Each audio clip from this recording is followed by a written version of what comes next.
In the Electrical Engineering Laboratory at Massachusetts Institute of Technology, Professor H.E. Edgerton perfects a new high-speed movie camera, which shows the eye of man things that happen too quickly to be seen.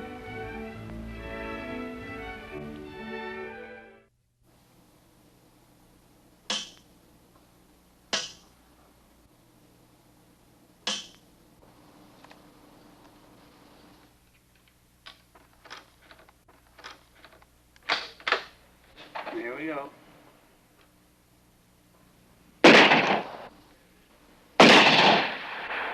Your eyes aren't designed for speed. You shoot a bullet through here, you won't even see it. You won't know anything about it at all. So you have to have strobe.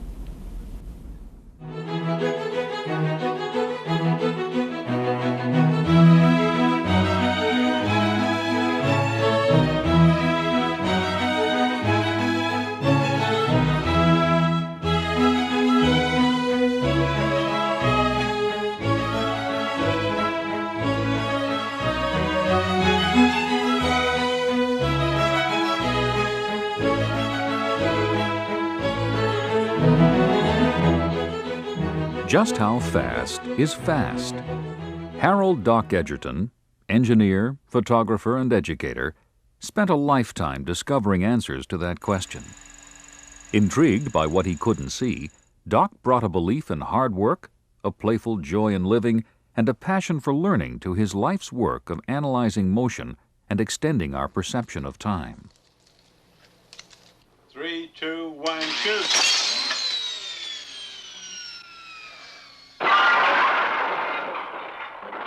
These photographs and movies were all made with a stroboscopic light, or strobe, developed by Doc Edgerton in the 1930s. In his work, the science of electricity met the art of photography. Doc built on the work of others who had been trying to capture on film movements too fast for the eye to see. Well, high-speed photography really started a long time ago. The first photography was ever done was by a fellow in England named Fox Talbot. In 1851, William Henry Fox Talbot fastened a printed paper onto a disc, set it spinning as fast as possible, and then discharged a spark to expose a glass plate. The words on the paper could be read on the photograph. 20 years later, Edward Muybridge led the way in photographing natural motion outside of the laboratory. As the legendary story goes, Muybridge was hired to settle a bet. Did all 4 hooves of a galloping horse simultaneously leave the ground? In 1878, Muybridge answered the question with a series of photographs of running, airborne horses. Others shared Muybridge's interest in movement. French physiologist Étienne-Jules Marey turned to photography to study the action of living things. To do this, Marey designed a photographic gun that used a rotating glass plate negative. He also made multiple exposures on a single plate. To emphasize motion, Marey dressed his subjects in black and attached white lines to their arms and legs.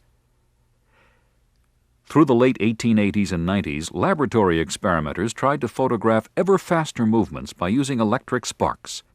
In Germany, Ernst Mach photographed bullets in flight. In England, Arthur Worthington studied splashes of all sorts. Turn-of-the-century research into the principles of electronics led the way from open-air sparks to electronic flash tubes, setting the stage for Edgerton's strobe.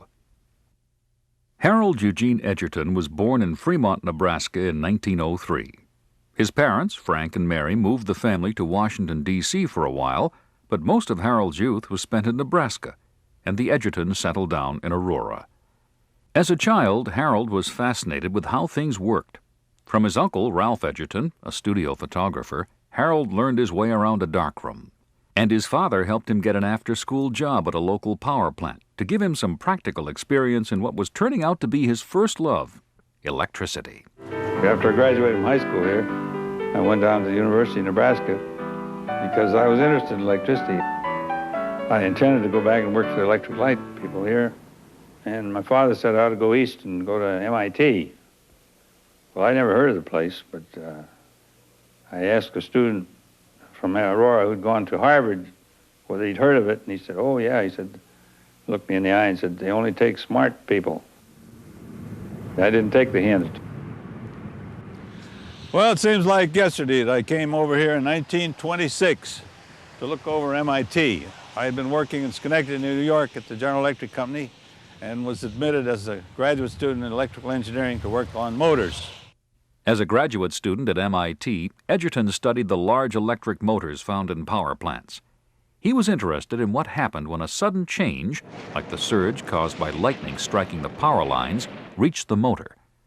But parts of the motor spun so fast that his eye could not see what was happening. Then he noticed that a tube that he was using to send power surges to the motor flashed brightly as the power peaked. When the flash of the light synchronized with the motor's turning parts, it made them look like they were standing still. Well, I had to have it to measure this motor because it happened. The things happening so quickly that I couldn't record them. So this thing took pictures in 10 microseconds. It controlled intervals of time, and once you had it, why, everything was easy. By 1932, Edgerton had moved his experiments with flashing mercury arc tubes out of the laboratory and into industry. He ventured into selling stroboscopes meant primarily for observing machinery in motion. The stroboscope could also be used with a high-speed motion picture camera. With Edgerton's stroboscopic movies, operators of all sorts of machinery saw faults that were obvious only when the machine was working. But Doc didn't reserve the strobe for purely technical uses. He turned his light on everyday events and common sights, all of which revealed an uncommon beauty and wonder under his scrutiny. I suddenly realized, hey, there's a lot of things in the world that move. And I looked around, there was a faucet over there. It's right next to where I was working. So I just moved the strobe over and took a picture of this water coming out of the faucet. That was the first picture I ever took, except for a motor.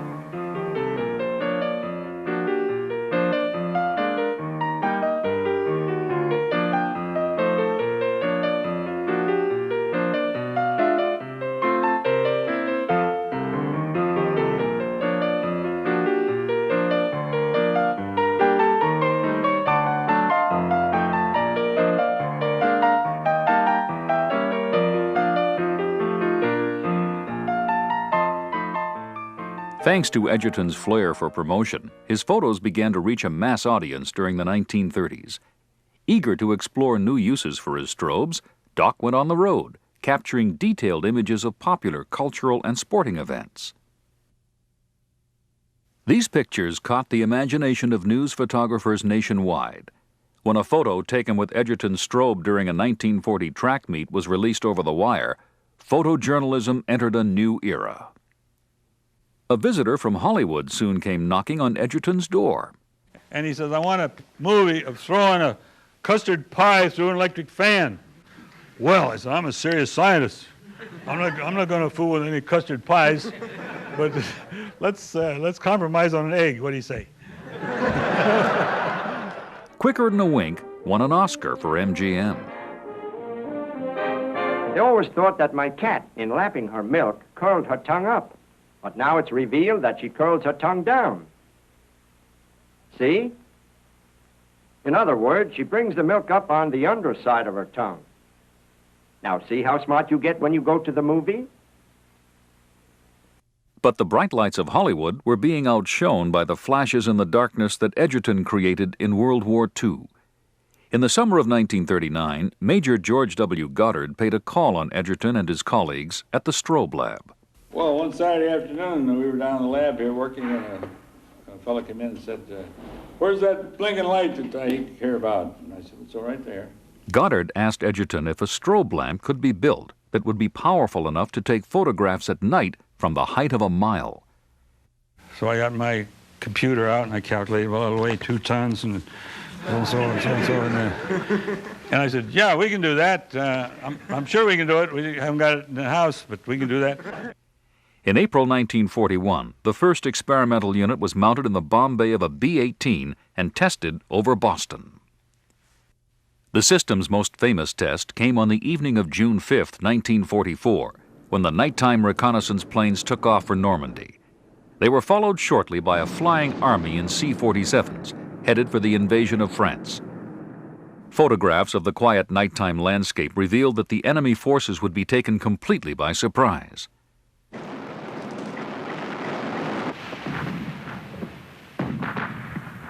the clouds were down about 1,000 feet. And the flash bombs couldn't be used at all because they were designed to be working at 10,000 feet.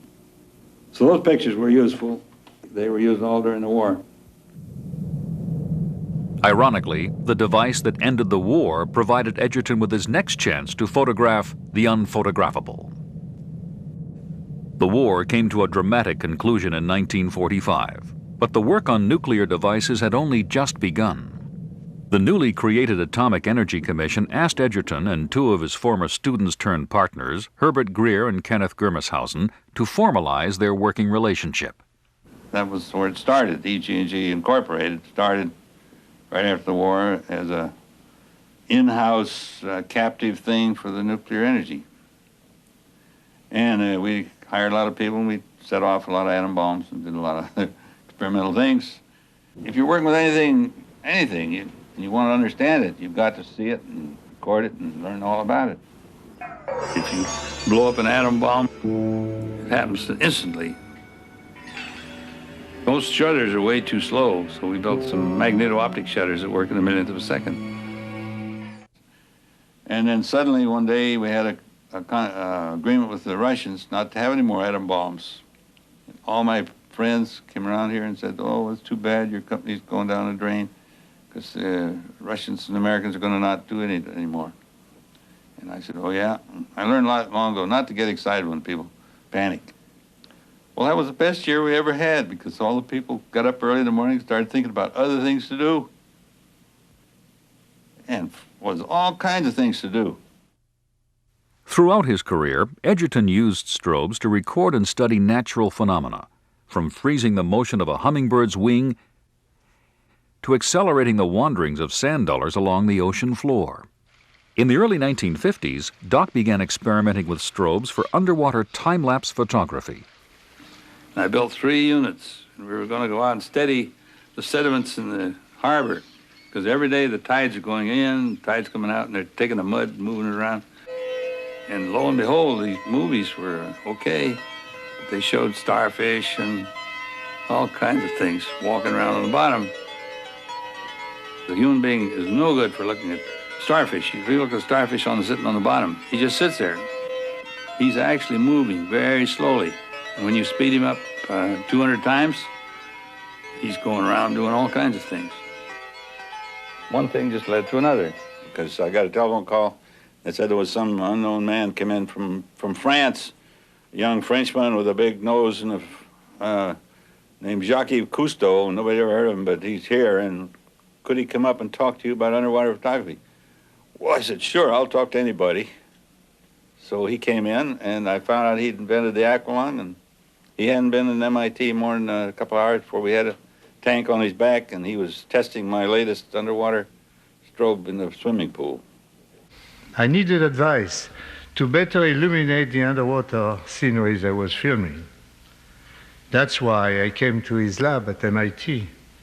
When I told him that in the sea, the most colorful tropical fish looked dull and gray, Harold was fascinated and immediately started to design, build, or adapt an arsenal of high-intensity lamps, flashes, and strobes synchronized with the shutter of my cameras. From then on, he repeatedly embarked with us on board Calypso. In murky seas, however, the strobe was worthless. So Edgerton developed sonar equipment that could see with sound. I was in Athens with Cousteau on the Calypso, and he came in one day and said, "Is that side scan sonar good for picking up a ship that's 1,000 feet long? Think you can find it?" Well, I said, if I can't, we better go home. With the sonar, you ought to be able to find it in no time.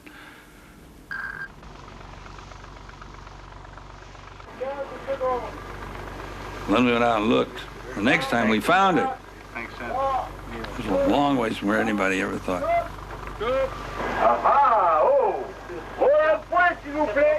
There it was, just as clear and sharp. We discovered the monitor with a side scan sonar, and that's a sample of the side scan sonar. That's the kind that found it. Edgerton's many expeditions took him all over the world, but his love of teaching always brought him back to the classrooms and laboratories of MIT. Same film. Now we'll try to find it with the strobe. And you can tell whether the girl's singing flat or sharp or whatever it is. Some people can tell without this strobe. If any of you are particularly interested in these things we got here, well, come on down and run them. Ever since I've been here, I've been giving lecture demonstrations. I drag in all kinds of equipment, run it, and let the students see it. My argument is that that's the way to get to the real world, is to go out and work with it. One of the things Doc was fond of saying is the trick to education is to not let them know they're learning something until it's too late. There are so many students out there who really love Doc and love to come back just to see that the lab is still here and the photographs are still in the hallway, is because he was very supportive. You came in and said, I'd like to try something that I've never had a chance to do this before. And he'd say, what are you waiting for? There's a workbench, there's a soldering iron, go do it. And he would help people. He helped people financially. He helped people just with materials and equipment and his own time, and gave advice and lots of encouragement. Doc's door to his lab or to his home was always open. Esther, his wife since 1928, would remark that she'd never cut the meat for dinner until Harold came home, because she never knew how many people he'd be bringing with him. For Edgerton, teaching wasn't confined to the four walls of a classroom.